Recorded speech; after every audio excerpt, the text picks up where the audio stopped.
arrivé, c'est là où il va. C'est voilà. Donc je pense que la première chose, merci, merci Hubert. Et peut-être, bon, voilà, je suis Anne-France Berthelon, je suis journaliste. J'ai fait beaucoup de zigzags dans la vie sur des sujets d'intérêt et je voulais vous demander, Hubert, comment avez-vous commencé? Parce que je crois qu'aussi, vous n'avez pas un parcours linéaire. Bon, d'abord, bonsoir à tous. Alors, attendez, là, je ne suis pas très technique. Là, voilà, bonsoir à tous. Merci Marie-France d'avoir accepté qu'on parle ensemble parce que j'étais pas paniqué, mais enfin, le monologue n'est pas toujours très enrichissant, donc c'était important qu'on se rencontre avant. Il y a une demi-heure, on ne se connaissait pas. Maintenant, nous sommes du meilleur bien, comme on dit. Absolument. On est d'accord. Donc, on va faire cette conversation. Alors, mon parcours, vous parliez de zigzag. Moi, vous savez, avec les corsets, j'ai toujours été passionné par la courbe, les courbes, les formes, pour en arriver à la ligne. Et au-delà du jeu de mots, ça a été ma vie, en fin de compte. De circonvolution en arrondi, je suis arrivé au point où je voulais aller, finalement, ou tout au moins, si je ne l'avais pas pensé, le point où il me semble que je suis bien. C'est déjà pas si mal dans la vie d'être heureux, d'être où on est et de faire ce que l'on fait. Alors, je vais me permettre de vous dire un peu comment je suis arrivé là, parce qu'ici, nous sommes dans un festival pour soutenir avant tout les jeunes, les nouvelles générations de créateurs, ceux qui demain vont nous faire rêver, vont nous donner un désir d'avoir des vêtements, des accessoires. Ce rêve doit continuer et toujours être contemporain. Moi, quand j'ai commencé, il y avait d'autres créateurs, il y avait d'autres envies, d'autres désirs, et j'ai été dans cette espèce de passation, si vous voulez. Alors, once upon a time, quand je suis né en Bretagne, dans une culture que j'adore, la culture celte. Et ma famille est à 3 années-lumière, on va dire, des préoccupations de la mode. La mode, je vais vous dire, la mode, c'est quoi? C'est rien du tout, en fin de compte. Bon. Et moi, pourquoi? Je pense que la cigogne, lorsqu'elle a mis le bébé, vous savez, dans la cheminée quand je suis né, s'est trompée de cheminée parce que je ne dessinais que de la mode quand j'étais enfant. Des talons aiguilles dans les marges de mes cahiers Clairefontaine dès l'âge de 8 ans, des robes, des vêtements. Et pour les générations pas si jeunes que ça, mais un peu plus de mon âge, il y avait des publicités qui passaient pour Guy de Graine. Et on disait, Monsieur Guy de Graine, c'est pas avec ça que vous réussirez dans la vie. C'est à peu près ce que j'ai entendu toute ma vie quand j'étais enfant, parce que mes parents, non pas voulaient m'ennuyer, mais la mode, ça voulait dire rien, tout simplement. Donc, j'étais une sorte d'anachronisme, de choses, voilà. C'était vos enluminures, en fait. Comment ? Dans la marge des cahiers Clairefontaine, ce que vous dessiniez étaient vos enluminures. Eh ben voilà, c'est les ça. Lettrines, Parce que j'ai dans ma vie la passion de la lecture, de la culture. Je lis comme un malade. Un peu moins maintenant, je dois vous l'avouer, avec les réseaux sociaux et tous ces trucs-là qui sont passionnants, mais qui sont chronophages. Je lis moins, hélas. Mais bon, à l'époque, il n'y avait pas. C'était, il ne faut pas l'oublier, le millénaire d'avant. Il n'y avait pas d'Internet comme il y a aujourd'hui. Donc, je lisais beaucoup. Et de mes lectures, d'ailleurs, on en parlera tout à l'heure, il y avait plusieurs passions, celle des fables de La Fontaine et celle de la pensée grecque, le grec ancien. Mais je dessinais. Donc, pour aller plus vite, me voilà faire des études de droit, parce que ma famille m'a trouvé que c'était un métier convenable, et qu'avec un métier comme celui-ci, on pouvait éventuellement réussir sa vie, c'est-à-dire gagner de l'argent. Donc, du coup, j'ai fait ça, mais je me suis vite échappé de ma Bretagne. J'habitais à Nantes, d'ailleurs. Je suis parti sur Paris avec les cris d'orfraie de ma mère qui disait « Mon Dieu, la ville de Paris, c'est une ville de perdition. » Vous savez, quand on est en province, on imagine beaucoup de fantasmes sur Paris, qui peuvent être justes, d'ailleurs, mais enfin, me concernant, ça ne l'était pas. J'ai tout de suite eu beaucoup de chance, parce que j'ai rencontré des gens qui m'ont fait prendre conscience qu'il y avait peut-être autre chose dans la vie que d'être juriste. Parce que je ne l'avais pas envisagé. J'aimais dessiner, je faisais 2 collections par an, hiver, été, mais ça restait sur le stade du papier. Et puis, un jour, j'ai fait toc-toc à la porte de l'école de la Chambre syndicale de la couture parisienne, qui se trouve la rue Saint-Roch. Je travaillais au ministère de la Justice, qui était place Vendôme, c'était juste à côté.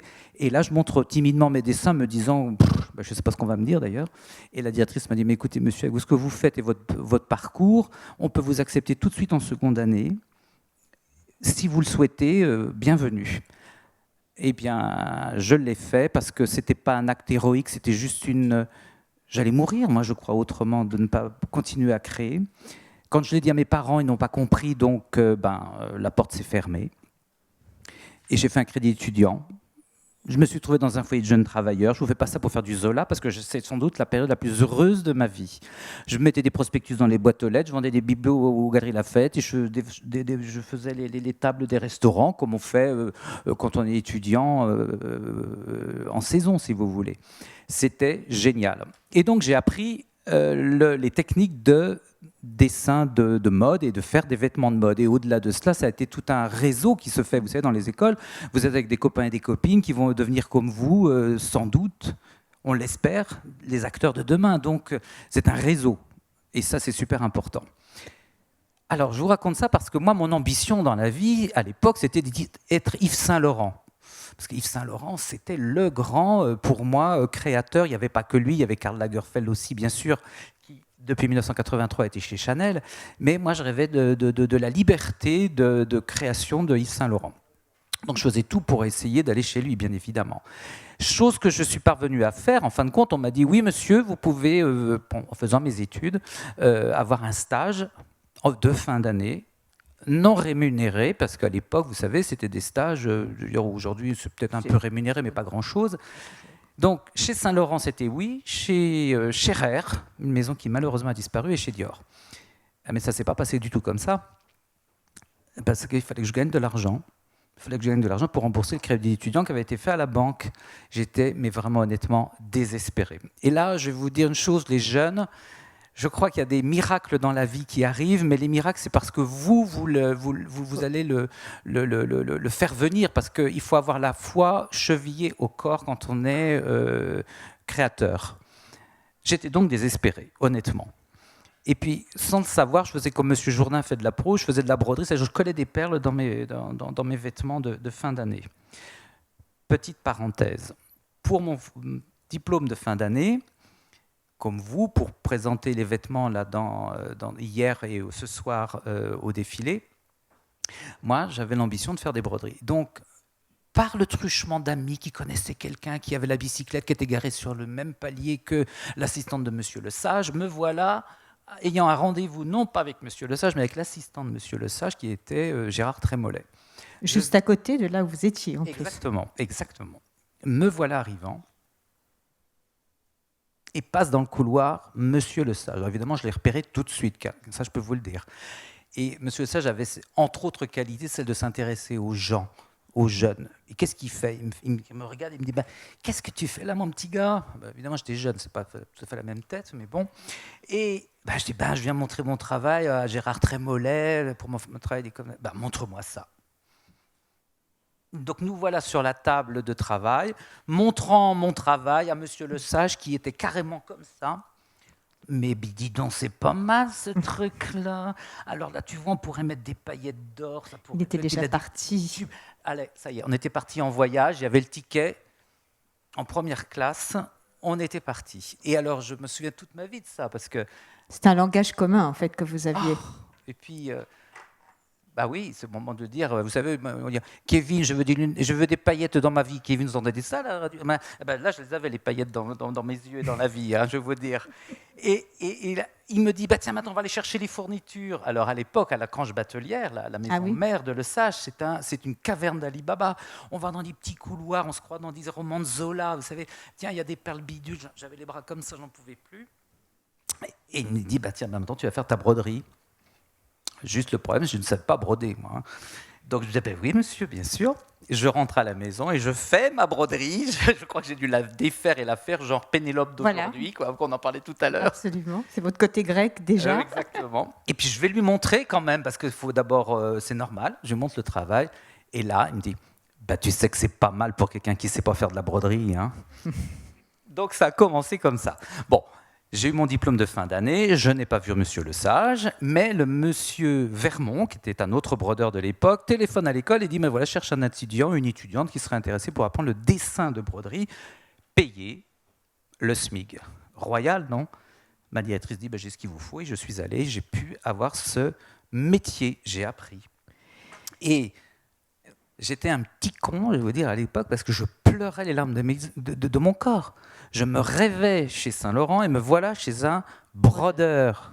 Je peux vous dire qu'à l'époque, les brodeurs, je vous parle de ça, c'est 1989-90, on n'en parlait pas, même si M. Lesage en avait quand même parlé, et Via il a fait Saint-Laurent, le livre et oui. tout ça, voilà, sur l'entrée des fournisseurs, il n'en demeure pas moins qu'on ne parlait pas des métiers d'art comme on en parle aujourd'hui. C'était caché. Et moi, je me disais, mais qu'est-ce que je vais ficher là-dedans derrière les paravents, quoi.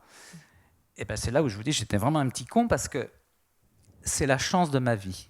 La grande porte fermée d'entrée du studio, je suis passé par la fenêtre. Monsieur Vermont, voyant que ce que je faisais marchait en création chez Givenchy, chez Saint-Laurent et chez Dior, m'a emmené avec lui voir Monsieur Givenchy, voir Monsieur Saint-Laurent, parler avec ces messieurs. Vous vous rendez compte, moi j'avais une vingtaine d'années à l'époque quand même. C'est le truc, le miracle, quoi. Donc, Mais vous aviez écrit, brodé ce langage commun. Ben oui, oui, mais je ne m'attendais vraiment pas à cela. D'une frustration ou d'une impossibilité arrive un horizon complètement ouvert. Qui se dégage, oui. Et qu'est-ce que vous en avez fait à ce moment-là? Est-ce que vous vous êtes dit, je voudrais intégrer le studio de M. Scherrer, de Jean-Louis Scherrer, du Salon? Non, vous étiez déjà dans votre... C'est-à-dire que ça ne se posait pas comme question parce que les tremplins, enfin les passerelles ne se faisaient pas si facilement que ça. Malgré tout. Il y avait, vous êtes fournisseur, Oui, ça restait aussi ça. Ouais. Mais ce n'était pas grave parce que j'avais cette chance inouïe de travailler directement avec eux.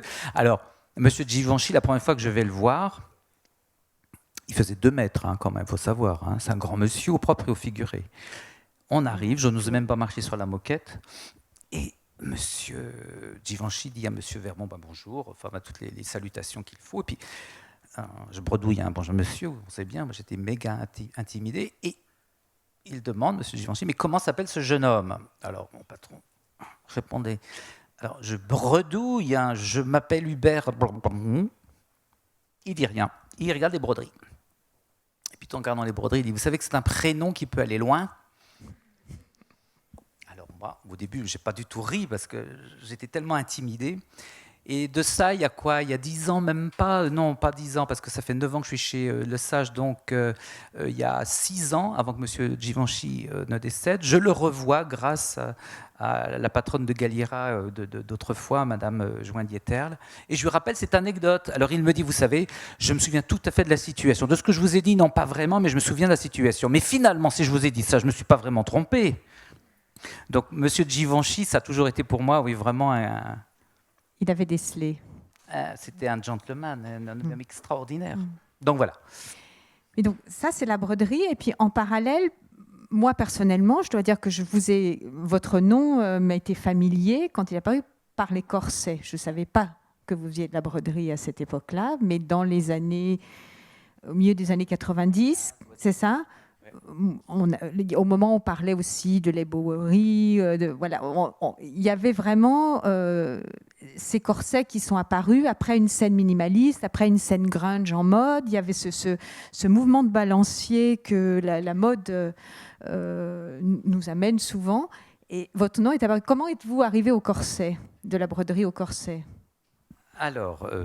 Alors encore une fois, c'est quand même fou aujourd'hui. J'ai la chance d'être chez Lesage, c'est la plus belle maison au monde de broderie.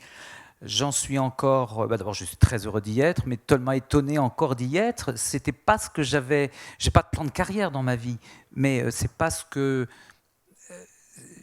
j'ai rêvé, même si j'y suis très heureux. Moi, ce que je voulais faire, c'est encore une fois des vêtements. Et donc, du coup, le corset, pour moi, c'était une façon d'exprimer le vêtement, le féminin, parce que c'est ça qui m'a passionné. Quand je vous disais tout à l'heure, en riant, les courbes et la ligne sont des jeux de mots, bien sûr, mais c'est vraiment ça. Et quand j'ai commencé à faire des corsets, c'est parce que j'ai eu la chance de travailler pour Ghiselin et Vicaire, qui étaient à la fois brodeurs et costumiers de théâtre, de music-hall, de cirques internationaux. On passait des soutiens-gorge des Bluebells au Lido, comment on appelle ça, au caparaçon des éléphants du cirque Knie. Vous voyez, il ne s'agit pas de se gourer dans la livraison là. Mais donc c'était tout à fait passionnant, et des costumes de théâtre avec des très grands metteurs en scène, participer à Andromaque, enfin bref, des pièces de théâtre. Et là, j'ai vu ce que c'était que de faire le corset, mais le corset de théâtre, le corset historique. Et dans ma petite tête, au moment où vous venez de dire, c'était les années grunge, la fin des années minimalistes, l'école belge était passée, les Yohji Yamamoto, tout ça. Bon, bref, j'ai senti, pourquoi, comment, j'en sais rien, mais enfin, c'est comme ça, que c'était le bon moment d'aller présenter quelque chose qui était un corset, un retour à la féminité, à la sexualisation du vêtement. Et ça, c'est en 1995, juste avant que John Galliano n'arrive chez Givenchy, puisqu'il est passé d'abord par Givenchy pour aller chez Dior, puis Alexander McQueen. C'était l'année d'avant. Et là, j'ai eu quand même le culot, mais je vais vous dire, mais je ne le ferai plus aujourd'hui parce que je n'oserais même pas, d'aller frapper aux portes de tous les gens que je connaissais dans les maisons de luxe avec qui j'avais fait des broderies en leur disant je fais des corsets. Je ne fais pas du tout de corsets, je ne savais pas les faire. Mais je savais que l'idée était la bonne idée. C'était le moment. Voilà. Et qu'est-ce que j'ai fait? J'ai travaillé avec des gens qui savaient faire des corsets d'histoire et je leur disais non, alors ça, celui-là, ça ne va pas. Vous coupez en haut, vous réduisez ça, enfin, vous le faites au goût d'aujourd'hui, vous enlevez la doublure, vous faites un truc différent. Je les ai présentés à Emmanuel Ungaro et c'est le premier qui m'a donné ma chance. Il m'a dit, Bob, banco. Allez. Et vous n'aviez jamais travaillé avec lui auparavant? Jamais. Mais je connaissais à l'époque, c'était Roberto Fabri, je m'en souviens, qui était son assistant ou son directeur de studio, si vous voulez, que j'avais rencontré peut-être chez Scherer, et qui m'avait reçu, qui avait dit ben, tiens, pourquoi pas. Alors je me suis empressé d'aller à la banque pour dire il faut que je dépose un peu de sous pour ouvrir un compte en banque, au truc juridique pour faire ma société, le fournisseur pour dire voilà, on va travailler ensemble pour machin chose, d'avoir le bon de commande pour pouvoir dire au banquier j'ai un boulot. Je ne sais pas si aujourd'hui ça se ferait, mais en tout cas, c'est comme ça que ça s'est fait. Ça a bien marché, et immédiatement l'année d'après, donc Galliano arrivait chez Dior, chez Givenchy, mais là, je n'ai pas travaillé avec lui. Il est arrivé chez Dior ensuite, l'année, donc 2 ans plus tard. McQueen arrivait chez Givenchy, et c'est là où j'ai commencé l'aventure vraiment des corsets, quand Bertrand Guyon, qui était son assistant de l'époque, m'a téléphoné pour dire écoute, Alexander cherche un créateur de corsets.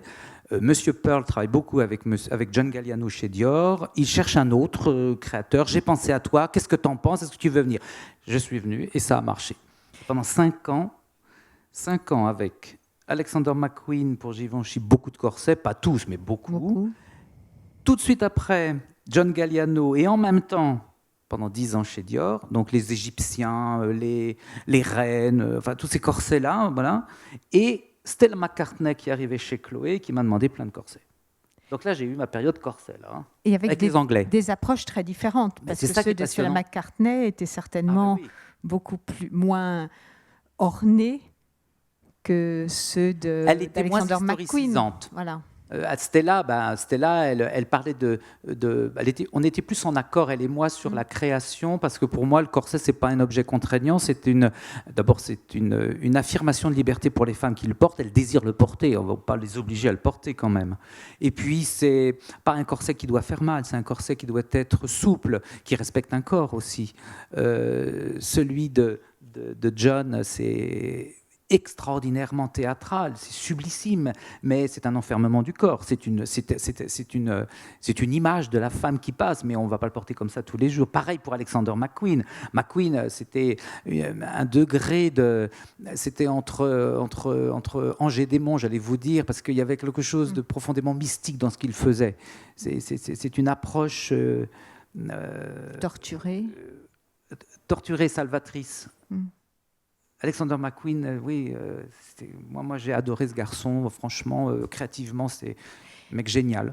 Et comment travailliez-vous quand vous étiez avec eux pour les corsets? Vous aviez justement cette espèce de conversation commune avec vos références littéraires, théâtrales, de l'Antiquité. Vous avez une passion pour l'Antiquité, pour le 18e.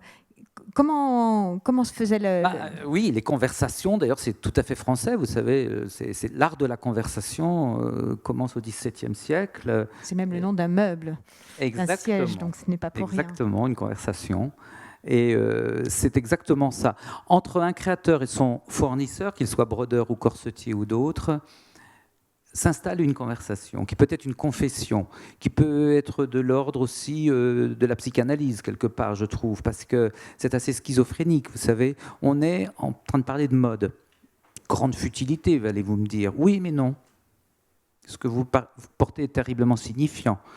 Et la façon d'aborder cela, c'est entre la mode, enfin la marque qui a des codes, Oui. le créateur qui a une interprétation des codes, vous, la compréhension que vous avez et des codes de la maison et de l'interprétation du créateur sur les codes de la maison, plus l'air du temps, plus le fait qu'on doit être pérenne et changer. Vous voyez ce que je veux dire? On va vite à l'hôpital psychiatrique, là. Hein. Donc, c'est pour ça que je vous dis que quelquefois, cela doit se vendre, pas toujours. Pardon? Et que quelquefois, cela doit se vendre. Bah, c'est pas quelquefois, ça doit carrément se Je pense vendre. qu'il y a des pièces qui étaient des pièces de défilé exclusivement et des pièces qui... Oui, mais je pense qu'on ne pense pas ça quand on fait la création. Et d'ailleurs, on est très étonné en haute couture de voir des pièces qu'on se dit, non mais celle-là, non mais attends, tu rigoles, c'est extraordinaire, d'accord, mais personne ne va acheter ça.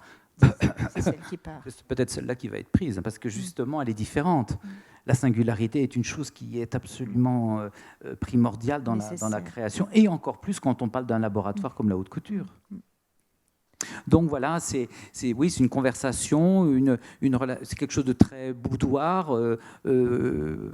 évolutif, évolutive, et puis une idée en amène une autre. Voilà. C'est comme un jeu en fin de compte. Encore faut-il avoir une conversation. Oui, il faut un interlocuteur. Voilà. Bah oui, les monologues, comme je vous ai dit tout à l'heure, ça va pas très loin. Hein. Et donc, de cette aventure de corset, vous avez toujours, avec les corsets, vous n'avez jamais quitté la broderie? Non, parce que je faisais les deux en même temps. En 1997, donc je crée ma structure de broderie, de corset en 1995. En 1997, je crois bien de souvenir, c'est ça. Je suis très mauvais dans les chiffres. Je deviens directeur artistique du brodeur Hurel, qui est fournisseur de Chanel. Et là, pour la première fois de ma vie, je travaille avec la maison Chanel. Alors là, vous voyez, ça dure encore. Hein. C'est du sérieux. Et la première fois que je rencontre M. Lagerfeld, alors là, voilà, j'ai quand même eu la chance dans ma vie de rencontrer, je n'hésite pas à le dire, des gens exceptionnels, des génies. Karl était un génie. Et ça m'a élevé dans la vie, vous ne pouvez pas imaginer. Hein. Je l'ai dit il n'y a pas si longtemps à Suzy Menkes, il m'a élevé dans la vie. Vous comprenez, quand vous avez à quelqu'un que vous parlez de la pluie du beau temps, vous parlez de la pluie du beau temps, mais si on vous parle de choses qui vous demandent de rechercher, de vous transcender, d'aller au-delà de vous-même, exceptionnel. Vous appréhendiez la première rencontre? La première rencontre, je ne savais pas que j'allais le voir, surtout, heureusement, parce que j'aurais pétoché. C'est ce qui l'a rendu possible. J'arrive, d'ailleurs, c'était très drôle, parce que on était dans le studio avec Virginie, qui était déjà là, bien sûr. Et puis, vous savez, quand il arrivait, alors il y avait des coups de téléphone partout. Oui, j'allais dire, c'est sonore. Monsieur Lagerfeld est là, Monsieur Lagerfeld est là, Monsieur Lagerfeld est là. Rouge à lèvres, ça aurait pu être les froussements de le taffetas avant qu'il... Et là, tout à coup, le téléphone sonne dans le studio et je ne sais plus qui répond et dit à Virginie, Karl arrive. Il n'a pas dit ça, que la porte s'ouvre, Karl arrive, effectivement, avec Sébastien. Bon. Comme à son habitude, c'est là où on reconnaît aussi les hommes élégants et les gens qui ont vraiment d'éducation. Il dit bonjour à tout le monde, hein, je vous signale. C'est pas je fais la gueule ou vaguement ciao. Non. Il vient vous voir, il vous serre la main, il vous dit bonjour. Et là, Virginie me présente en disant voilà, c'est Hubert. Très bien. 2 secondes après, il me dit vous portez Mitsuko? Je dis oui. C'est un très bon parfum, vous savez, c'est un parfum Guerlain avec l'opéra de Puccini, Madame Butterfly, blablabla. Il connaissait tout par cœur, hein, je vais vous dire. Bon, très bien. Stop. Au revoir, monsieur, j'étais ravi de vous rencontrer. 6 mois après, parce qu'à l'époque, je travaillais que pour les collections de haute couture, 2 fois par an donc. Incidemment, mais vraiment, il sort de l'ascenseur, j'arrive dans le petit couloir qui est tellement étroit qu'on ne peut pas se croiser de toute façon. Donc, je me mets dans un coin pour essayer de le laisser passer. Il me reconnaît parce qu'il reconnaît tout le monde. Il dit bonjour. Et qu'est-ce qu'il me dit? Vous portez toujours Mitsuko? Je suis juste Hubert, hein, Mister Nobody pour lui. Hein, et il se rappelle que je porte Mitsuko quand même. Est-ce que vous portez toujours Mitsuko? Non. Maintenant, je suis super corporate. Je vais vous faire la publicité. Je porte 1957 de Chanel. Trop top. Ça sent le propre, élégant. Et ça, j'adore. C'est comme une Madeleine de Proust, vous savez. Voilà. Donc, donc, après cette rencontre chez Lagerfeld, vous avez continué à développer aussi vos propres collections. Oui. les corsets, les Toujours être- broderies, en parallèle, même des collections personnelles, parce que j'ai fait quelques passages de vêtements entiers, enfin de Oui. collections entières, que j'ai abandonnées depuis pour des raisons personnelles et familiales, on va dire, de problèmes de... Voilà. C'est pas l'envie qui me manquait, mais il faut être à deux pour faire ça. Moi, je suis nul en chiffres, je suis pas du tout un gestionnaire. Et d'ailleurs, j'admire les créateurs aujourd'hui à qui on demande alors le business plan, plan de financement, machin. Mais my God, au secours, je ne sais même pas ce que ça veut dire. Moi. Et non, franchement, j'admire les jeunes de devoir faire ça aujourd'hui, en plus d'être créatifs. Et donc, du coup, j'étais très heureux à faire mes broderies, mes corsets. Et puis aussi, j'ai cette chance de pouvoir me libérer. Et là, je peux dire merci à Chanel depuis surtout 2011, lorsque je suis arrivé Chez chez Le Le Sage. Sage, de me donner cette liberté de pouvoir aussi travailler et m'exprimer différemment hors des sentiers de la mode, en fin de compte. C'est ça qui m'intéresse, pouvoir jouer sur les deux choses. Et peut-être cette liberté, c'est aussi celle de pouvoir avoir vos propres blancs que vous remplissez, vous voyagez, vous aimez, vous avez besoin de voyager dans le temps, dans l'espace, pour nourrir tout ça. C'est peut-être ce que ce cadre-là vous permet. Ou vous l'avez toujours fait? J'ai toujours fait. En fin de compte, ce qui m'intéresse, c'est j'ai une appétit de savoir. Je suis curieux comme une... Mais vous pouvez pas savoir, je devrais être concierge, tiens, en deuxième boulot. La concierge de la rue Cambon, tiens, je serais pas mal. Il y a peut-être une loge. Laurence, il n'y a pas une loge? Ben voilà, vous vouliez avoir un cabanon tout à l'heure. Vous pouvez commencer par la loge, peut-être. Moi, j'ai beaucoup de respect pour les concierges, vous savez, parce qu'il faut se les farcir, hein, tous les locataires de l'immeuble, ils ne sont pas tous sympas. Hein. Bon, enfin bref, hormis l'humour, c'est vrai que je suis curieux de tout. J'aime apprendre, découvrir. Alors, là, une chose qui me plaît par-dessus tout, ce sont les cultures, les arts premiers et la culture des peuples rares. J'ai eu la chance dans ma vie d'avoir aussi des amis ethnologues et qui m'ont permis d'ouvrir des portes ou des chemins vers la découverte de ces peuples et de ces cultures. Ce qui m'intéresse, c'est la rencontre avec l'autre. Ça me nourrit, bien sûr, mais ce n'est pas du premier degré, c'est quelque chose... Non, non, mais c'est aussi votre appétit de savoir quand vous étiez enfant aussi. Parce que, bon, là, dans l'exposition à la Villa Noailles, on sent qu'il y a un socle de culture grecque qui vous est cher. La culture grecque, qu'est-ce que vous voulez que je vous dise? Même si vous ne savez pas le grec, vous ne connaissez pas cette pensée, elle structure notre mode de pensée, d'écriture contemporaine.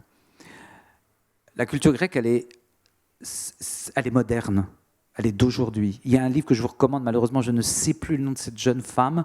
C'est une jeune Italienne qui vient d'écrire le grec, cette langue géniale, 9 façons d'aimer le grec. Et je vous assure que vous prenez beaucoup de plaisir. Et c'est fondamental. Alors du coup, moi, j'avais mes 2 livres de chevet, on va dire, quand j'étais petit. Vous allez voir comme c'était vachement rigolo, parce que c'était pas Picsou, quoique j'aimais beaucoup Tintin. C'était Les Fables de La Fontaine et la mythologie grecque. Moi, la mythologie, c'était comme un livre d'images avec des dieux, etc. Mais ce n'était pas des dieux, d'ailleurs. Dans la Grèce antique, c'était plutôt une bande dessinée. C'était des gens à qui ils se rapportaient. Quand on parle aujourd'hui, ces dieux sont au-delà de tout. Oui, ils sont au-delà de tout, sauf que c'était la petite histoire. Les socialites de l'époque, oui, en fait. C'était le journal télévisé du soir. Et d'ailleurs, il y a une chose que je trouve vraiment chouette. Vous savez, quand on parle de religion, on dit le Dieu un tel a créé le monde. C'est souvent ça, hein, la religion catholique, la religion musulmane aussi. Enfin, bon. Surtout les religions monothéistes. Les religions monothéistes. En Grèce, c'est pas du tout ça. C'est le monde qui a créé les dieux. C'est tout à fait différent. Au début, il y a le chaos. Ensuite, il y a Gaïa, la terre, et Ouranos, le ciel, qui se sont rassemblés. Le temps les a séparés. Ils ont fait les titans, et les titans ont fait les dieux. C'est une temporalité qui n'a rien à voir avec celle que nous vivons aujourd'hui. Et surtout, c'est une appréhension de la vie qui nous donne un recul total. Si ce n'est pas les dieux qui ont créé la Terre, la galaxie, le monde existait avant. C'est une autre façon de considérer les choses, en tous les cas. Et quelque part, dans les cultures primitives que j'ai pu voir, que ce soit en Papouasie, à Bornéo, à Sumatra ou je sais pas, au nord de la Namibie, il y a cette appréhension de la temporalité qui est différente de la nôtre. Je ne dis pas qu'elle est pareille que celle des Grecs, mais c'est très intéressant. Mais est-ce que du coup, ce voyage dans le temps fait que vous pouvez travailler avec la lenteur? Vous avez besoin de temps pour les réalisations. Est-ce que ça, alors, tout dépend de ce que vous... Alors, la broderie en soi demande un grand temps. Voilà. C'est même une ardente patience. Moi, j'admire les brodeuses parce que, vous savez, une broderie, ne croyez pas que vous allez la faire comme ça. Hein. C'est 50 heures, 100 heures, 200 heures, allons-y beaucoup plus, mais c'est beaucoup de temps. Et d'ailleurs, c'est un des freins pour lequel vous tous, si vous aviez envie d'acheter de la broderie, vous achetez aussi un temps de travail, le coût de ce travail. Et donc ça, ou vous n'avez aucun respect de ce temps, et ça veut dire que ça vaut rien, ou vous prenez considération de ce temps et du travail qui a été fait, et là ça vaut même au-delà de ce que ça le coût du temps. Et bon, mais le temps de créer, moi quand je me fais de la création chez moi, je vais vous dire, moi le temps il n'existe pas parce que tout à coup il est suspendu. C'est ça qui est extraordinaire dans l'acte de création. Quand je suis chez moi et en train d'écouter ma musique, je ne sais pas pourquoi. Au début, je sais ce que j'ai envie de dessiner ou d'imaginer. Vous dessinez toujours. Vous avez continué depuis qu'elle est Clairefontaine. Les Clairefontaine, ils sont toujours là d'ailleurs. J'ai toujours des Clairefontaine. Et je dessine. Le temps, je vous assure, tout à coup s'arrête. La main se met à dessiner des choses que je n'ai pas forcément imaginées. Et ça, c'est un grand bonheur. Et c'est même un cadeau de la vie de pouvoir avoir ça. Alors, il y a plein de choses que je fous à la poubelle parce que c'est super moche, mais il y a des trucs super intéressants qui sortent. Entre ce que j'ai imaginé au début et qui sort, et ce qui, tout à coup, se fait, quand on parle de l'intelligence de la main, c'est pas qu'un mot. La main se met à dessiner toute seule. Alors, il y a peut-être de la pensée, il y a peut-être machin. Moi, je ne suis pas médecin ni psychanalyste, quoique, je viens de dire tout à l'heure. Bref. Pour les autres. Ouais, mais non, mais c'est merveilleux ça. Voilà. Et donc, en fin de compte, tout me nourrit dans la création et tout doit nous nourrir. Quand on travaille avec les équipes chez Le Sage, c'est pareil, c'est une conversation, c'est un ping-pong de références. Et qui vous amène quelquefois là où vous ne saviez pas que vous iriez? Ben justement, c'est surtout ça. Donc c'est là aussi que c'est un voyage. Et là, mon rôle dans ce cas-là, c'est quand je vois quelque chose que je trouve intéressant et qui n'a pas été, que je n'ai pas appréhendé, parce que d'abord je ne suis pas omniscient, c'est d'avoir se dire simplement il faut récupérer cette idée et la remettre dans le domaine d'application qu'on a prévu et la proposer. Ma façon de travailler avec Karl ou avec Virginie aujourd'hui est exactement la même. C'est lui proposer ce qu'elle a envie, lui donner envie, oui, du désir, mais aussi lui proposer ce qu'elle n'a pas envie. Non pas pour l'enquiquiner, mais pour la faire réagir. Et puis peut-être que ce que je lui ai proposé, qu'elle n'avait pas du tout imaginé, elle va trouver ça pas si mal du tout, elle va le récupérer en le mettant autrement, et pour se l'approprier, pour faire une autre idée. Et est-ce que cela vous arrive de puiser dans votre propre banque de dessins Non. Non, vous ne regardez pas en arrière. Moi, ce qui m'intéresse, c'est toujours ce que je vais faire demain. Voilà. Donc il y a quand même vous disiez que le temps n'était pas linéaire, mais en fait il avance. Vous regardez devant. Ben oui. Je ne sais pas comment vous expliquer. Et donc devant, qu'est-ce qu'il y a devant pour vous maintenant? Qu'est-ce que vous aimeriez faire dans ma vie?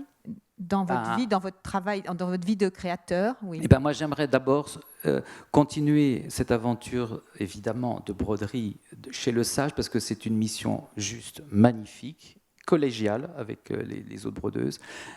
Faire avec mes petits moyens, dans cette grande aventure du 19M que Chanel met en place, oui, avec cet immeuble fabuleux, de pouvoir promouvoir encore plus ces métiers, parce que ce sont des métiers qui sont au-delà du magnifique, qui parlent de nous. C'est une, comment dirais-je, une représentation de notre humanité, si vous préférez. Ce travail de la main, cette petite main mignonne, là, hein, pas la mienne, mais celle des brodeuses, elle fait des miracles. Et de pouvoir promouvoir cela, c'est aussi parler de vous et de votre avenir dans un monde qui vient de plus en plus technologique, passionnant, mais éloigné peut-être d'une humanité. Ces métiers sont notre reflet et le fait que nous sommes toujours des êtres sensibles et humains. Et ça, c'est une mission que j'aimerais de toute façon Chanel le fait très bien, mais participer à Oui. cette aventure.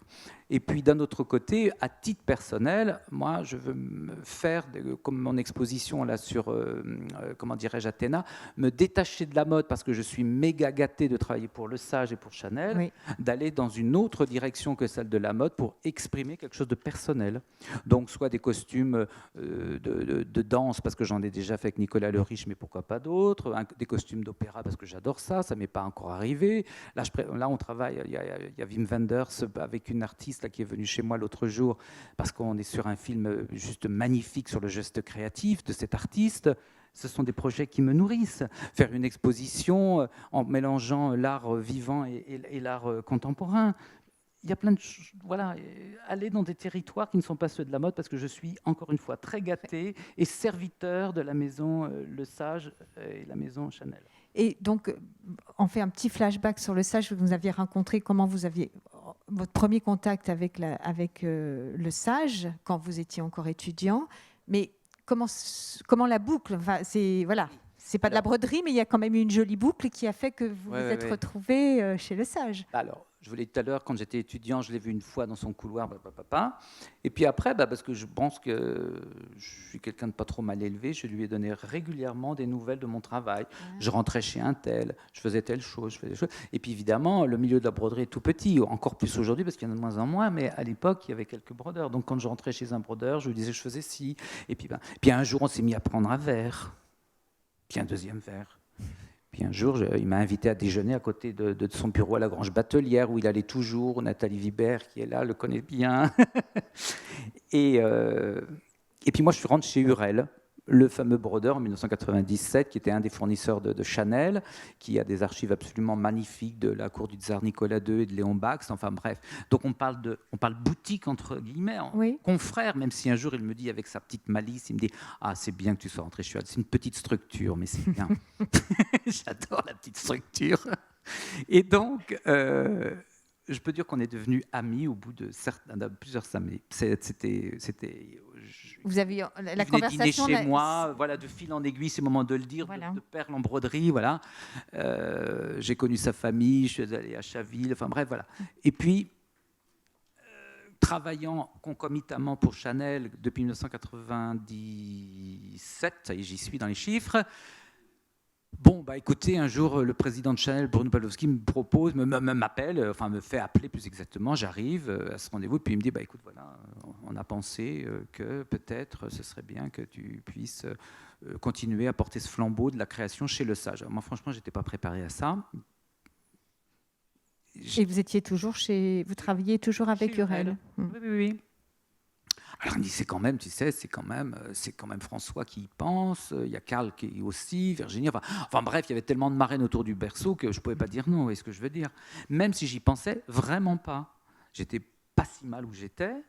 Et puis je pensais même, la chose que je lui dis, pourquoi vous prenez pas Annie chez Montex? Elle est géniale cette fille. Puis il me répond gentiment, il me dit mais tu sais, on a des projets avec Annie. Alors ça m'a libéré, si vous préférez. Je me suis dit ah bon, alors si Annie elle a quelque chose avec eux, je vais peut-être pouvoir dire oui, quoi. Mais je n'y pensais pas. Ah, je ne regrette pas. Hein. Alors, pour la petite histoire, parce que c'est comme ça que ça s'est passé, je suis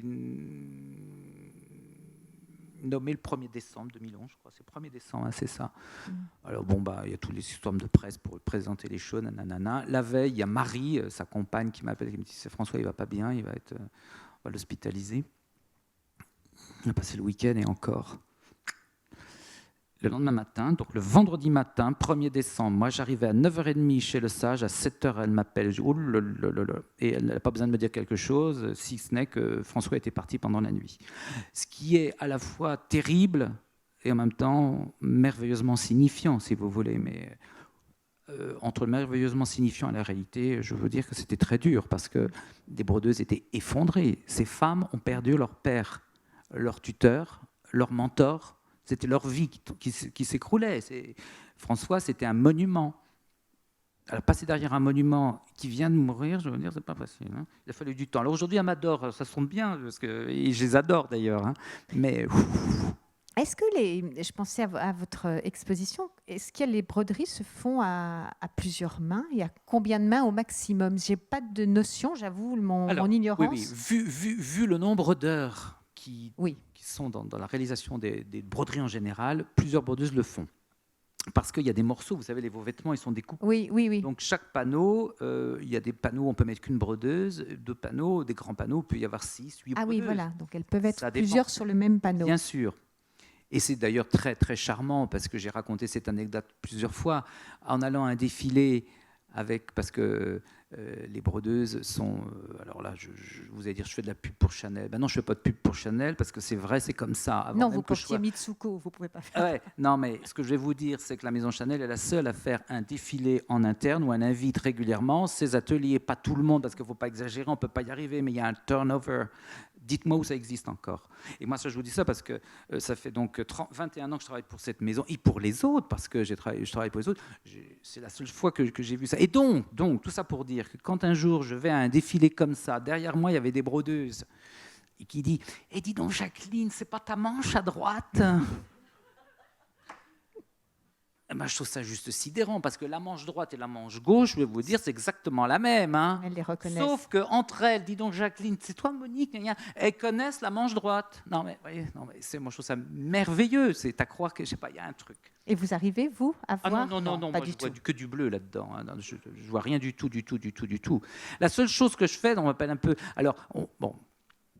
Il y a des fois, ils m'aiment bien les filles quand même. Mais enfin, je suis un peu Dark Vador de temps en temps, vous savez. Alors quand elles me voient arriver dans l'atelier pour aller regarder la broderie avant qu'elles partent, elles disent putain, le vlac arrive, c'est pas possible. J'ai toujours le chic pour dire c'est joli, dis dedans, c'est pas mal. Hein. C'est quoi ça hein. Et il y a ping, il manque une perle ou il y a une paillette de foutu de traviole. Vous imaginez, elle m'adore. Hein. Mais bon, cela étant, c'est le boulot, c'est l'horreur. Mais au moins le boulot doit être parfait. Ce sont essentiellement des brodeuses, il y a peu de brodeurs. Alors, ça, c'est culturel. En France... En France, j'allais dire, oui, non, ce n'est pas toujours le cas. Ah oui, voilà. En France, ce sont des... En Europe, on va dire. En Europe, ce sont des brodeuses. En Inde, ce sont des brodeurs. En Chine, ce sont des brodeuses et des brodeurs. Dans le Maghreb... C'est moitié-moitié, oui. à peu près. Globalement, si on fait la répartition des brodeurs et brodeuses dans le monde, il y a plus d'hommes brodeurs que de femmes brodeuses. C'est intéressant. Mais alors, tiens, justement... Mais vous avez... Est-ce que donc vous aimez broder? Ah ben, j'adore regarder la broderie. Moi, je brodouille. Jolie en réponse. réalité. Non, mais je sais broder un peu, mais je suis mauvais. Chacun son talent. Non, mais vous auriez pu avoir rêvé de réaliser votre broderie et de ne pas y être... Je vais vous décevoir beaucoup. Je suis pas très, très fortiche pour ce qui est de faire des choses. Je suis assez maladroit, en réalité. Par contre, imaginez... être en équipe, parce que moi je crois au travail d'équipe, galvaniser, je ne sais pas, ça m'intéresse profondément. Être plus dans construire une aventure, construire un projet, le mener, que savoir coudre, broder. D'abord, je ne vois pas très bien, excusez-moi, ça ne fait pas très jeune, mais bon, c'est comme ça. Et faire un nœud pour faire le début, c'est un enfer. Il faut déjà me faire ça va déjà mieux, puis après je couds. Je sais faire des choses en broderie, mais je ne suis pas bon. Non. Et puis après, les filles, elles vont me dire, dis donc, c'est quoi là, il manque une perle. Il manque une perle. Ah ouais, ça va me le dire, il va me manquer 2 perles. Est-ce que vous, pour ce qui est des corsets, est-ce que vous voyez beaucoup vous voyez des designers qui ont envie qui vous sollicitent pour venir faire des corsets auprès de vous? Est-ce que c'est très demandé? Non, ce sont des métiers très, très... très spécifiques. Oui, c'est des métiers de niche. Non. Et puis, alors moi, aujourd'hui, j'en fais pas autant que j'en faisais, parce que d'abord, je suis très occupé, bien évidemment, pour les broderies, et puis pour d'autres, voilà, j'en fais moins. Est-ce que vous en avez fait pour Chanel, parce que c'est ce que on en a parlé, parce que je disais bien entendu Chanel qui est connue pour avoir lutté contre le corset. Elle a lutté pas contre le corset, elle a voulu que les femmes soient libres, avec du mouvement et du confort. Elle n'a pas voulu les libérer de je ne sais pas trop quoi. C'est pas Jeanne d'Arc non plus. Hein. Mais du coup, le corset n'est pas forcément contraignant. Tout dépend comment vous le portez et de l'époque où vous l'avez porté. Alors effectivement, j'en ai fait pour Chanel, mais complètement stretch, comme d'une seconde peau, quelque chose de super confortable. Et j'en ai pas fait beaucoup, j'avais dû faire 3 collections pour eux. Voilà. En dessous, ça ne se voyait pas, ça faisait un second corps. À une D'accord. époque où Karl avait envie d'un corps très filiforme, très, très, très, très fin. Et par contre, il n'y a pas si longtemps que ça, D'accord. il y avait Sébastien Tellier qui chantait. Il y avait des ceintures corsetées et les tailleurs étaient coupés juste avant et la jupe arrivait à la hauteur de la taille. Je me souviens de ça. D'accord. Et pour ce qui est des accessoires, c'est quelque chose que vous aviez envie de développer quand vous dessiniez dans les marges de vos cahiers Clairefontaine. Vous avez parlé La des tête aux pieds, chaussures, la mais coiffure, voilà. le maquillage, les chaussures, les bijoux. C'est encore un terrain Ah oui, pas oui, oui. exploité Bah, chez vous. d'ailleurs, en broderie, je travaille beaucoup avec la maison Gossens, qui fait des Oui. des bijoux absolument merveilleux, et de travailler ensemble, c'est extraordinaire. Quand j'étais petit, j'avais une mère qui est très très forte, très très forte. D'ailleurs, on l'appelait l'amiral quand on était sur l'eau et la générale quand on était sur terre, c'est vous dire. Et alors du coup, elle enregimentait tout, sauf que moi, j'avais un terrain dans lequel j'étais le patron, c'était le look. Pour votre mère aussi, Ah vous oui, la oui. conseillez? C'est-à-dire que je la regardais à l'âge de 6 ans, enfin 8 ans, 10 ans, je ne sais pas, puis le rouge à lèvres, ça ne va pas. Ou les chaussures. Et elle le prenait bien. Figurez-vous que cette femme qui, je vous dis, a enregimenté tout, elle passait d'ailleurs, d'abord, avant de sortir, dans le bureau Hubert, vous voyez ce que je veux dire, on regarde, on scanne, c'est bon, on y va. Il y avait- J'adore. Et encore aujourd'hui, je l'enquiquine quand je dis que j'arrive. Maman, le rouge à lèvres. Hein. Oui, je sais. Voilà. Non, mais je veux dire, c'est voilà. Ça, c'était mon petit plaisir à moi avec ma mère. Le rouge à lèvres ou les chaussures. Et vous me disiez aussi que vous aviez une passion. Là, donc dans l'exposition, on voit l'Antiquité, mais vous avez aussi une grande passion pour l'art contemporain.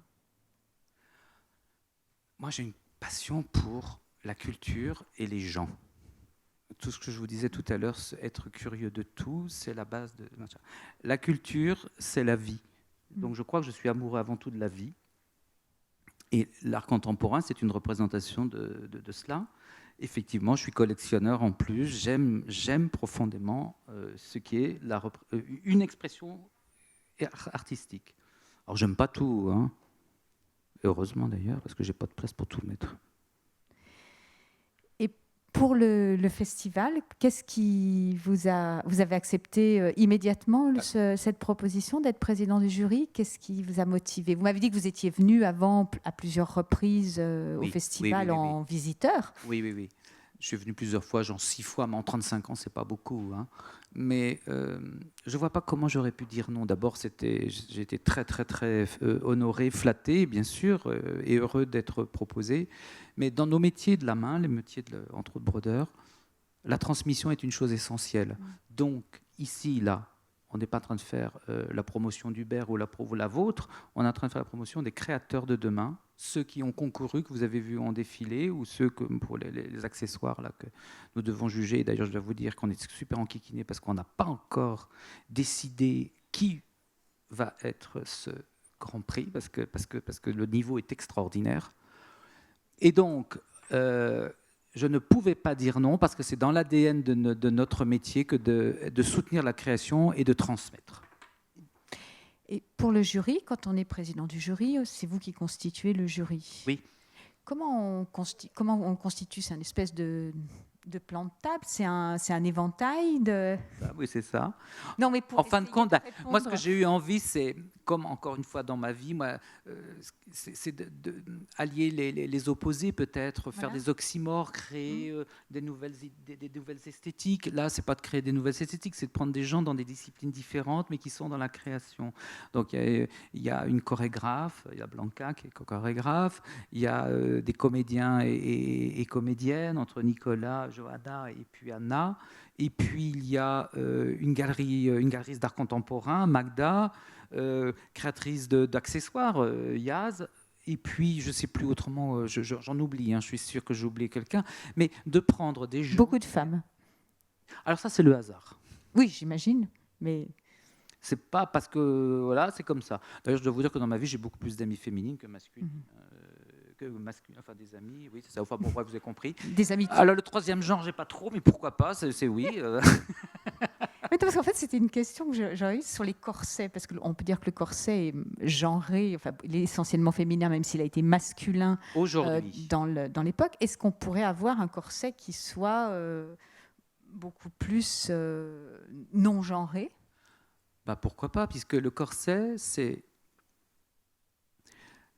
a oscillé entre protection du corps, corps offert, corps en souffrance, corps caché. Ok, donc il pourrait... Entre autres. Au tout début, dans la culture européenne, en tous les cas, c'était plutôt les hommes qui le portaient, puisque c'était associé à en dessous de l'armure. L'armure, voilà, c'est ça. Les femmes, très vite, l'ont mis avec les fameuses guimpes, des robes cousues. À partir du moment où c'est cousu et que ça déforme le corps, on peut considérer qu'on est dans une sorte d'avatar de corset, si vous voulez. Mais le vrai corset commence vraiment, en étant gentil, 15e siècle, on va dire. Allez, là, ça commence. Et au début, il n'était pas du tout pour abîmer le corps, il était pour protéger la féminité, donc la virginité. On enfermait, oui, c'est vrai, dans un vêtement très haut, la femme. Puis, on va descendre de plus en plus le décolleté. Alors, je vous résume la chose pour que ce soit lisible, mais au XVIIe et XVIIIe siècle, surtout au XVIIIe siècle, le corset est tellement coquin, entre guillemets, que la fameuse conversation française se faisait aussi dans le décolleté, si vous voulez. Avoir de la conversation, c'est avoir de la poitrine.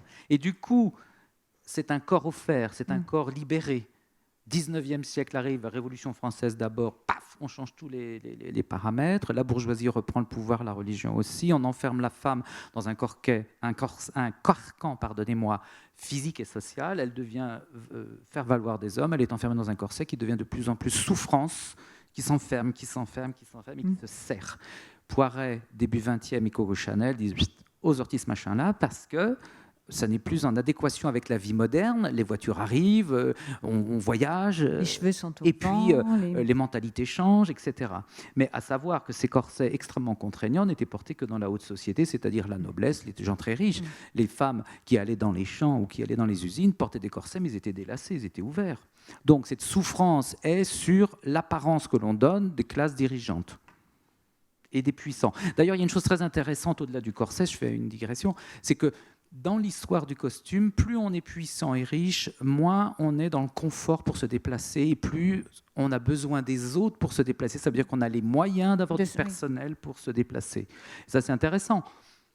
Le pire, à mon sens, c'est 13e, 14e siècle, les femmes avaient les poulaines, au moment même des poulaines. Au moment des cathédrales. Les femmes ont les hennas, vous savez, les visiteurs, vous voyez, là, les hennas, impossible à passer tranquillement. Les poulaines qui sont d'une infinie longueur avec des galoches de bois en dessous, elles avaient des ficelles au bout pour pouvoir les soulever parce qu'elles ne pouvaient pas marcher dessus, ça se cassait la figure.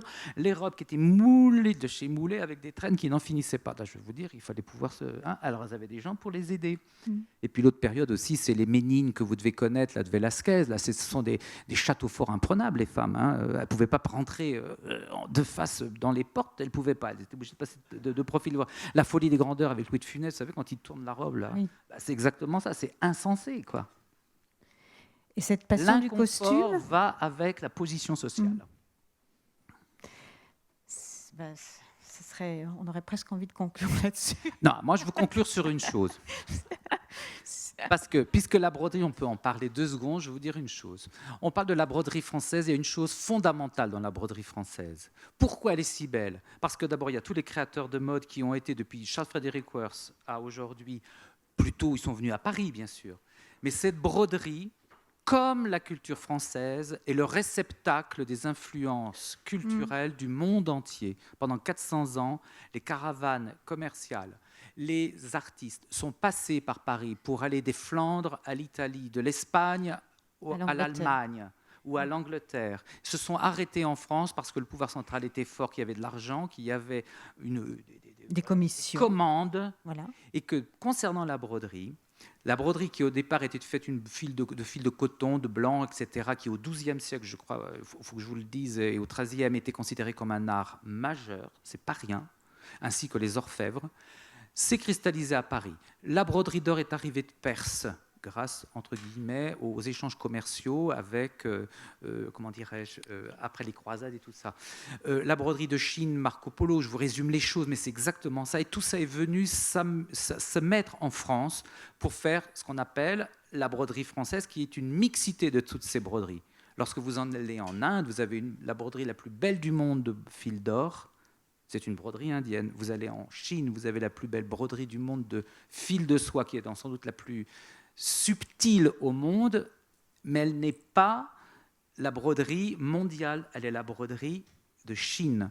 En France, nous avons eu peut-être une accaparée, non. Les gens se sont installés à Paris convergence. Et ont mixé les choses, encore une fois, à l'image de la culture française, qui est une culture mixte, et qui fait qu'aujourd'hui, notre culture, elle est le réceptacle de tout ça.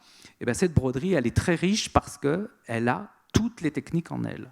Et ça, c'est fondamental. Et pourquoi les couturiers aiment bien celle-là quand ils veulent se l'offrir? Parce qu'elle propose quasiment tout. Et donc, ça, c'est une richesse folle. Et sur la transmission, par exemple chez Le Sage, est-ce qu'il y a les écoles? Les écoles sont où? À Paris ou ailleurs? Il y a une école à Paris et une école à Lunéville. Parce qu'à Lunéville, c'est la mère patrie de la technique du crochet. Et d'ailleurs, le crochet, vous savez, qui va plus vite. Oui, qui a été une invention du 19e siècle au moment de la révolution industrielle. Et donc, c'est dans la ville de Lunéville que ça a été fait. Et communément, on appelle cette technique le Lunéville. Donc, il y a une école là, il y en a une école à Paris aussi. Il y a l'école Le Sage, si on veut aussi, qui dispense des modules. Alors, c'est beaucoup plus léger parce que vous apprenez une ou deux techniques, alors que si vous allez dans ces autres écoles, vous passez le CAP, le BEP, etc., ce n'est pas la même chose et ce n'est pas pour la même finalité. Et là, justement, est-ce que là, parce que je vous demandais pour les corsets, mais pour la broderie, est-ce que vous voyez une relève arriver, une nouvelle génération? Ah oui. Aujourd'hui, on a beaucoup de jeunes qui viennent dans la maison parce qu'ils ont envie de le faire.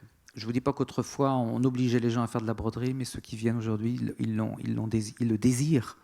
C'est le plus beau moteur du monde, ça, le désir quand même, l'envie de... Alors, il n'y a pas autant de débouchés dans la broderie que, je ne sais pas moi, en comptabilité, des métiers plus... Non, mais ce que je veux dire, c'est des petits métiers, vous voyez. Alors, heureusement, il y a des gens qui sont intéressés par ça, qui viennent, mais on n'a pas besoin d'avoir des milliers de personnes. Il n'y a pas de travail pour des milliers de personnes. C'est une nouvelle génération, c'est pas... Oui. C'est un métier... Voilà. Je veux dire, on voit ça en design, par exemple. Je sais qu'en design... les designers ont envie de nouveau apprendre des techniques de menuiserie. Le travail de la main a été revalorisé à juste titre d'ailleurs. Et c'est pour ça qu'il y a de plus en plus de gens qui épousent ces métiers, parce que c'est du concret. Le matin, vous arrivez, peu de choses est faites. Le soir, vous avez avancé dans votre travail. C'est quelque chose de profondément concret. Et les gens... ceux qui viennent apprendre ça, on vit de ça. C'est d'une noblesse sans nom quand même. Il n'y a pas que les chiffres, quoique il faut savoir calculer pour faire de la broderie. Mais voilà, c'est une expression à la fois technique et artistique, et puis c'est quelque chose de profondément concret et humain. C'est même méditatif, la broderie, je veux vous dire. Franchement, quand on en fait, c'est... Et peut-être le travail de la main en général peut être assez méditatif. Oui. Je trouve. Il me semble. Et quand vous dessinez, est-ce que vous écoutez de la musique? Je l'écoute au début et à la fin, je crois que je l'entends. Et quand est-ce que vous allez nous écrire un livre? Oh non, ça, je ne suis pas doué pour ça. Si, c'est pas vrai. Bah alors on va le faire ensemble, parce que je crois que vous saurez mieux tenir la plume que moi. La Fontaine disait, ne forçons point notre talent, nous ne ferions rien avec grâce. Je crois que je n'ai pas ce talent. Bon, est-ce qu'il y a des questions peut-être?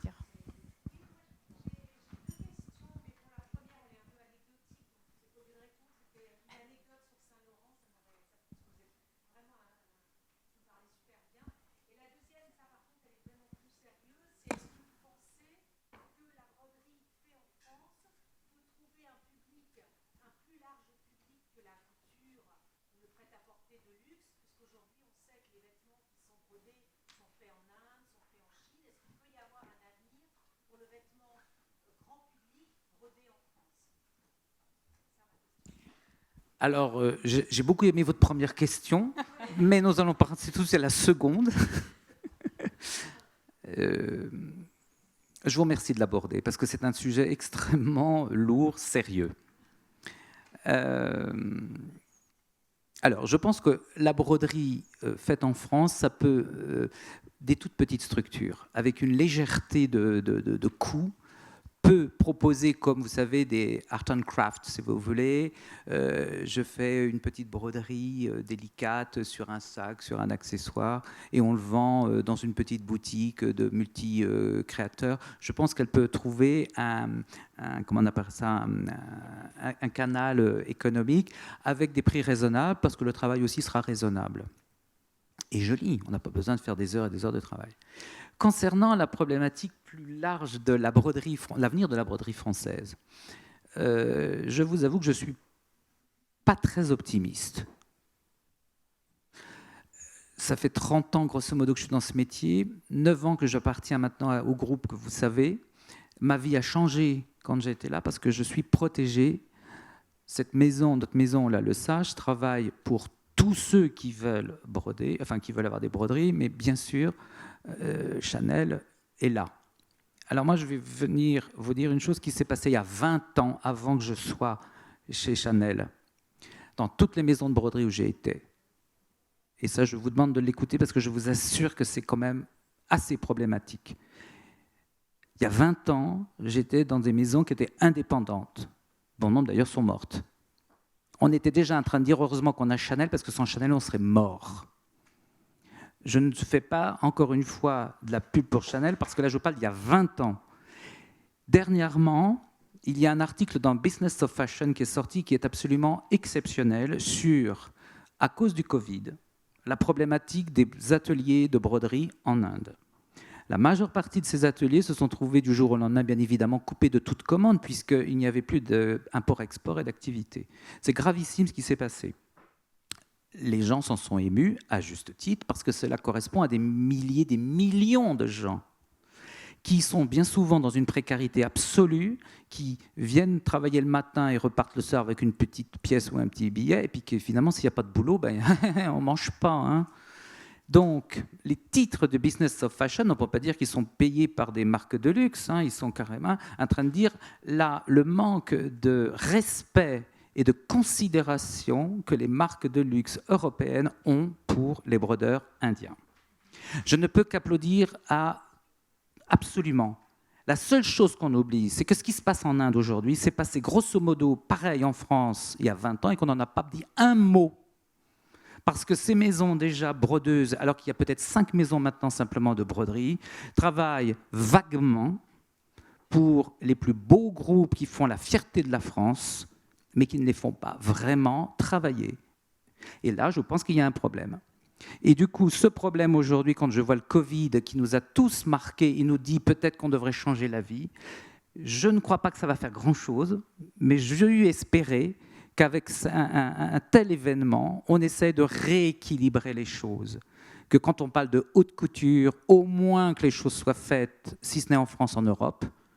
Et quand on parle de prêt-à-porter, parce qu'il y a un coût, ça je comprends fort bien, qu'il y ait un link entre le Made in France et le Made in ailleurs, de qualité, mais de respect aussi des gens. Ce qui, a priori, n'est pas complètement cette histoire-là aujourd'hui. Donc votre question arrive évidemment à propos. Je ne l'aurais pas abordée seule, mais je vous remercie d'avoir posé cette question parce que ça pose des vrais, comment dirais-je, une prise de conscience que vous tous devriez avoir, parce que nous sommes tous responsables de cela. Quand on achète quelque chose, savoir d'où ça vient, ne serait-ce que le bout de viande ou le bout de légumes que vous avez. Ça coûte plus cher quand c'est fabriqué chez nous, oui d'accord, mais si ça coûte moins cher chez les autres, pourquoi ça coûte moins cher ? C'est peut-être une question à se poser. Est-ce qu'on a besoin de manger autant ? Est-ce qu'on a besoin de manger du saumon tous les jours ? Je vous parle d'autre chose, mais c'est vrai. Moi, quand j'étais gamin, je mangeais peut-être du saumon 3 fois par an. Aujourd'hui, on doit en avoir dans les étals de magasins, supermarchés à 2 balles. C'est évidemment pas du saumon de qualité. Bon, vous voyez ce que je veux dire ? Donc c'est pareil là. Et là, concernant cet artisanat qui me tient à cœur, avec des gens exceptionnels, quel que soit l'endroit du monde, on doit les traiter avec respect. Et il me semble qu'aujourd'hui, ça n'est pas le cas. Et tout ça pour des envies mercantiles. Voilà. Merci. On pourrait peut-être avoir une autre question plus rigolote. Est-ce qu'il y a une autre question ? Je vous demande pardon ? Alors allons-y sur l'anecdote Saint-Laurent. Vous voulez que je vous sorte une anecdote Saint-Laurent ? Bah, la plus belle, c'est Monsieur Le Sage. Bah, attendez, vous savez que pendant 44 ans, d'une manière ininterrompue, Monsieur Le Sage et Monsieur Saint-Laurent ont travaillé ensemble. C'était une communion créative exceptionnelle. D'ailleurs, 2 histoires marrantes. La première qui est jolie, bah oui, elle est très jolie, c'est quand Monsieur Saint-Laurent demande à Monsieur Le Sage de venir le voir parce qu'il voudrait faire une broderie qui s'appellera d'ailleurs Hommage à ma maison. Cette broderie est sublissime. Hein. Alors il l'appelle. Monsieur Le Sage va le voir, et puis alors Monsieur Le Sage lui dit, alors tu me dis si je me trompe, hein, Nathalie, parce que toi tu as vécu ça en live. Là, attention, j'ai les yeux qui sont là. Alors Monsieur Le Sage, voilà, je voudrais faire une broderie. Écoutez, voilà, je voudrais une broderie qui soit de la couleur du ciel de Paris, qui se reflète dans les cristaux de ce lustre que Jacques Grange m'a offert, et qui se reflète dans le miroir de la Lanne. C'est quand même très joli, on est d'accord. Just do it, comme on dit. Et là, Monsieur Le Sage, poète, lui dit, mais quel ciel de Paris, Monsieur Saint-Laurent, le matin, le midi ou le soir? Mais les 3, Monsieur Le Sage, s'il vous plaît. Et donc, cette broderie, qui est d'une beauté sans nom, a un dégradé d'une grande subtilité entre le bleu, pas sombre, mais bleu-gris, le gris et le presque blanc. C'est absolument divin, avec des cristaux dessus et des feuilles d'acanthe brodées de fils d'or et de lames d'or qui représentent le miroir de la Lanne. C'est, voilà, hommage à ma maison, cette maison. Alors l'autre petite histoire, et puis on en arrêtera là sur Saint-Laurent. Alors ils ne sont plus là ni l'un ni l'autre, alors on peut le raconter. Alors, Monsieur Le Sage, vous savez, il a pris beaucoup de risques dans sa vie parce qu'il a parlé de la broderie à un moment où on disait vous dites pas du tout, vous travaillez pour Chanel, Saint-Laurent, Dior ou je ne sais pas trop qui, ça se faisait pas. Et puis il a dit non, nous on va parler de la broderie. Et donc, ça ne plaisait pas beaucoup à Monsieur Berger. Un jour, Monsieur Le Sage arrive donc par la porte principale de la maison Yves Saint-Laurent avec ses dessins sous le bras pour aller voir Monsieur Saint-Laurent. Il monte les escaliers. Et en haut de l'escalier, il y a Monsieur Pierre Berger qui lui dit Monsieur Le Sage, l'entrée des fournisseurs, c'est la 2e porte à droite dans la rue. Bon, Papa Le Sage dit rien, il reprend ses petites affaires, il s'en va. Et la réponse du berger à la bergère n'a pas tardé.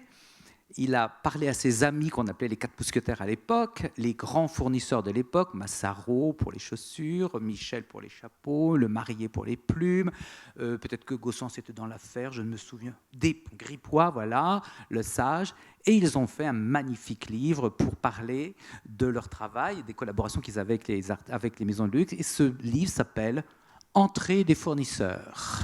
Dédié bien évidemment à Monsieur Pierre Berger, qui ne manquait pas d'esprit, je pense qu'il a beaucoup apprécié. Et Karl a fait la préface en plus, quand on sait que c'était les ennemis jurés. Aïe, aïe, aïe, aïe, aïe. Donc on en vient aux femmes de La Fontaine. Ah bah oui, bien sûr, les femmes de La Fontaine, mais bon bref, ça, c'est la comédie humaine. Donc voilà. Pardon. Ça fait 1 heure, c'est bon, c'est ça? Ah bah dites donc, on a parlé. Hein. Bon, merci à vous tous.